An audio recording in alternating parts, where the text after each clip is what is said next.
Hello साथीहरू, आजको नयाँ ब्लग लिएर म आइसकेको छु मेरो च्यानलमा। आज चाहिँ म इटरीबाट मेरो बहिनीको घरबाट बोल्दैछु। हेर्नु त कति सानो बारीमा उनीहरूले छतमा कति मजाले ड्रागन खेती लगाएको छन्। जाँगर भयो भने ठाउँ ठुलो चाहिँदैन रहेछ। हेर्नुहोस् त, आहा कति राम्रो ड्रागन बारी। आज चाहिँ मेरो दिदीको छोरा काठमाडौँ जाँदैछ अनि म उसलाई भेट्न आएको छु इटरी। यही हो मेरो दिदीको छोरा। कस्तो छ? राम्रो छ भने कमेन्ट गर्नु होला। मेरो ह्यान्डसम छोरा। यता हेर भाइ, हाई भन। Hello hello. यता अलिक हेरेर हेल भन। अनि मेरो मान्छे दिदी पनि आउनु भएको छ। म चाहिँ यसलाई भेटेर निस्किँदैछु।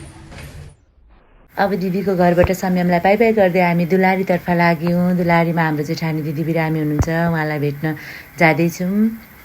हामी आइसक्यौँ दुलारी। अब यहाँ बुहारीले मिठो खाना बनाउँदैछन् हाम्रो लागि। अब हामी यहाँ खाना खान लागिरहेको छौँ साथीहरू। अब खाना खाएर हामी फेरि बेलबारीतर्फ लाग्यौँ।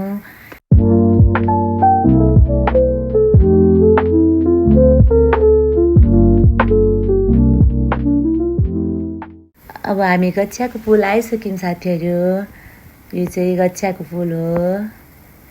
हामी गच्छियाको पुल हुँदै हुँदै अब हामी सलकपुर मन्दिर आइपुग्न लागेको छौँ।